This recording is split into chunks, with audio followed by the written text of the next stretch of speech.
Hi guys, good morning. Today's Monday, so papasok tayo ng work. Gagamitin natin ito itong CB300R.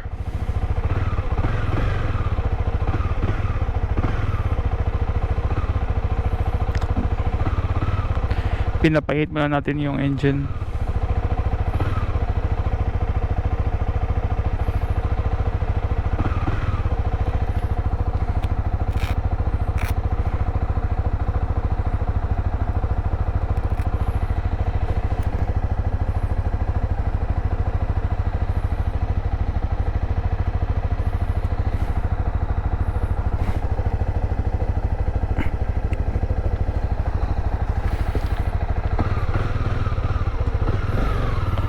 Let's go.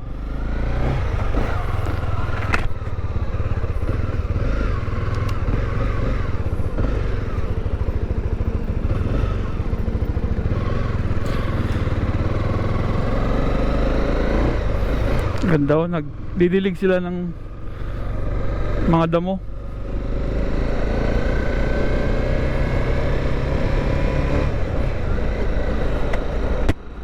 Gamit natin ngayon ang CB300R papasok sa trabaho. So yung trabaho natin is Monday to Friday. So 8 hanggang 4 PM.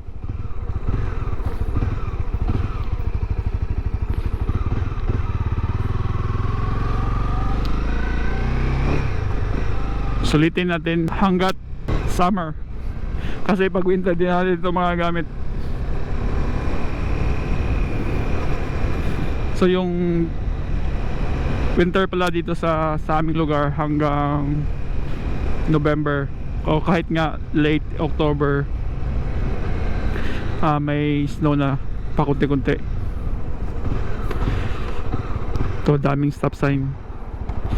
Ito sa Canada daming stop sign. Yeah, less lang talaga din yung dito yung accident.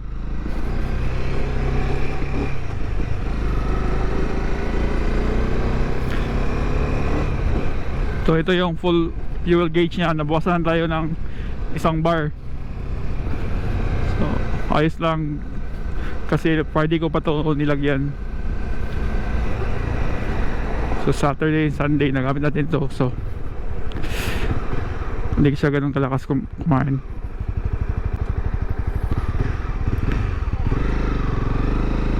Then fuel na rin to, injection. So matipid siya. Kasi ito ay 2022 model. Sa Pilipinas wala atang lumabas na 300cc. Tatang diretso siya 650. Lalo na yung bago ngayon yung CB650 e-clutch Stig.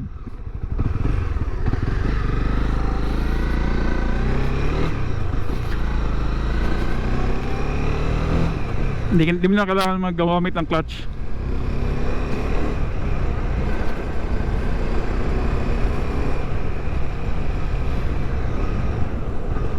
Plus na naman kasi sanay tayo sa may clutch. Kasi dati yung motor natin, yung unang motor talaga Suzuki Smash 115. So, nagsimula ako noong 2013. Tapos pagka 2017 nagkaroon tayo ng R150 yung Raider. So clutch na yon. So kaya sanay tayo sa clutch.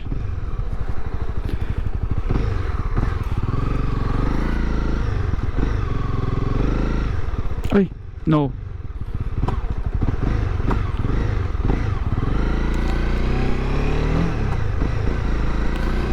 Is-gear tayo mga kamotobike.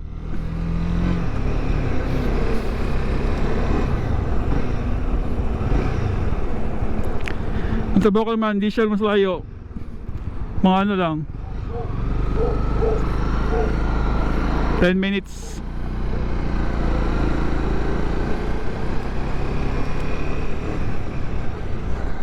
Pag sasakyan naman mga 8 siguro.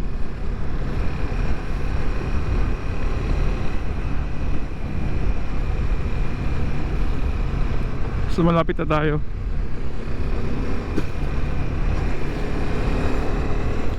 So bala tayo kasi 60 yung speed dito, 60 kilometer speed limit.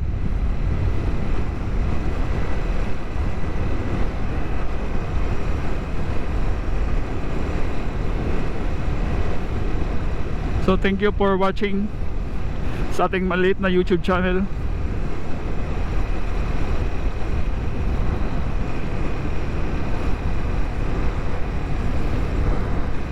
So ang bala ko ipagpatuloy ko pa rin to kahit hanggat makauwi tayo ng Pilipinas. Kasi hilig ko talaga yung magmotor dati pa.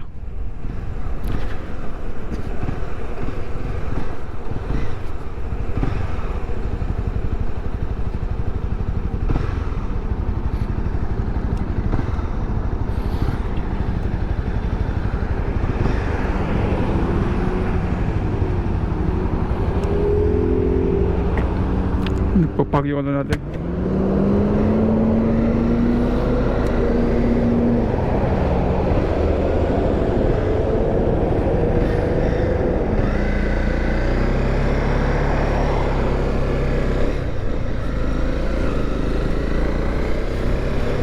Medyo late tayo ngayon eh. Monday, it's Monday.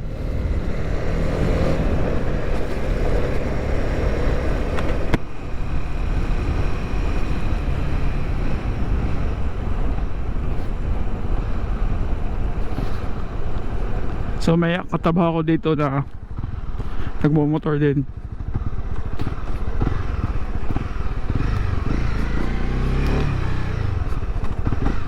So ito yung motor niya, Ninja 650.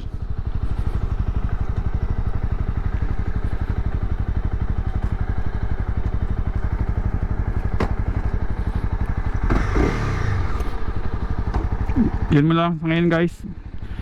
See you later. Hello mga ka-motobike. Ngayon, pauwi na tayo. So tapos na ating work. So ganun pa rin, kahit pa natin yung CB300R. Tara.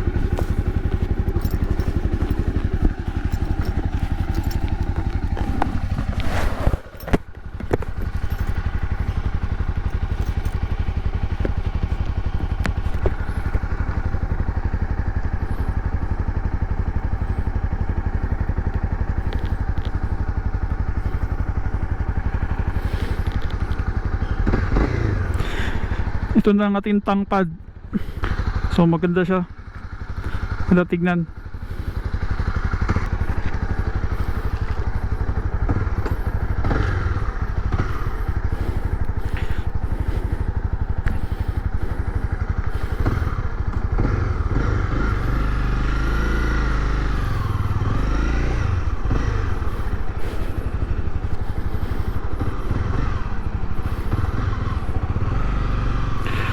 So ngayon ay Monday ng hapon, uwi tayo sa bahay.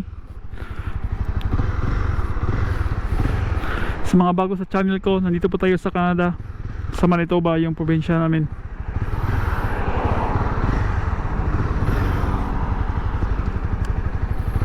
Yan po, nagantay tayo ng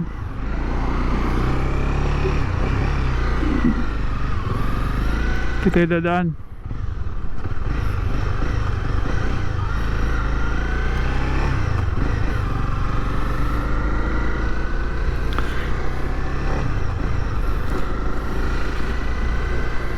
Ang oras ngayon ay alas 4 ng hapon.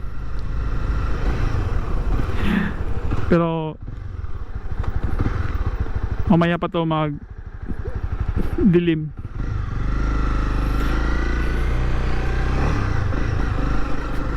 Mga bandang 9.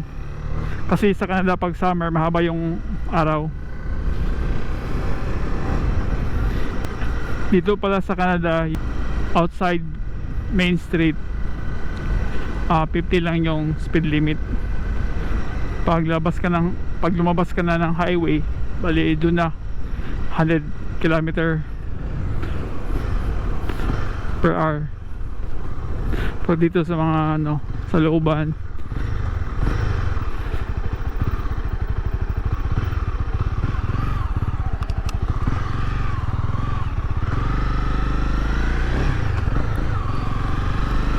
yun, pag may Pero yung kanina pag may tumatawid na tao, priority talaga, paunahin mo siya. Di kagaya sa atin, shout out sa atin, yung tao pa yung papagalitan pag di ka tumingin sa dinadaanan. Yan, may stop sign, so stop tayo. Pwede ka naman huminto sa gitna.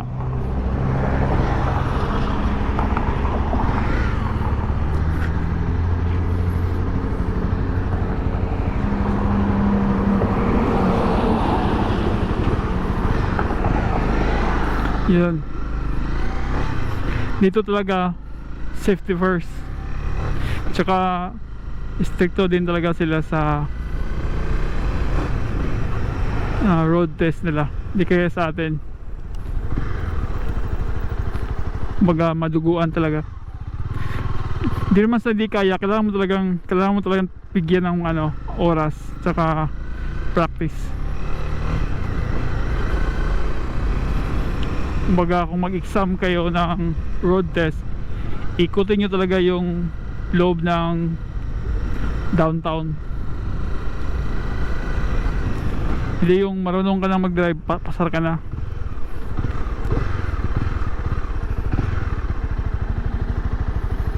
Yan, stop sign. Dito, into talaga sa may mga kanto, kasi may mga stop sign.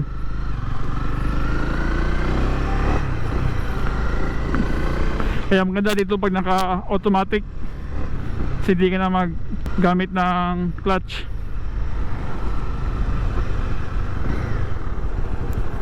Ganda pa lang natin, no? Parang yung aggressive niya.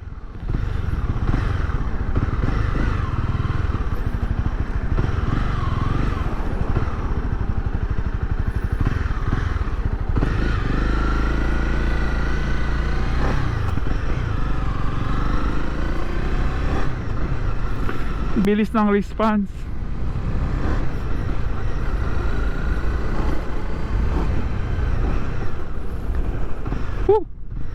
Parang bawal ata tayo akunan yung mga plate number.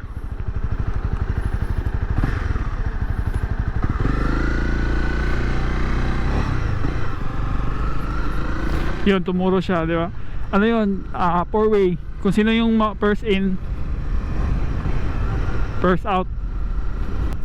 Pinauna niya ako, kahit tingin ko pa lang siya yung nauna.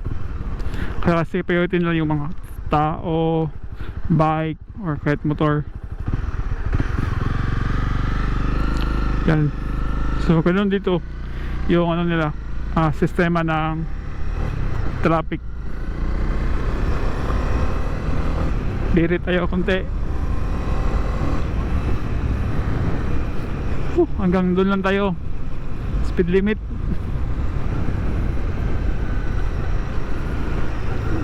Ayan.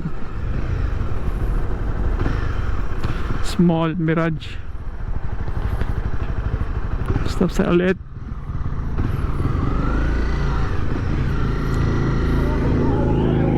Harley Davidson.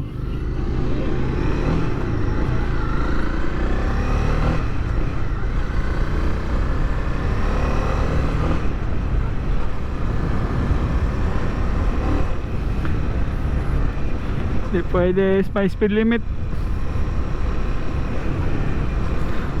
Natry ko na itong patakbuhin sa highway, pero hanggang 100 lang. Kasi di pa ako may speed limit kasi 100 lang yung speed limit. Tayo kasi ng multa pag nahuli ka ng polis. Tapos sa taas pa yung insurance mo. Kaya obey na lang talaga.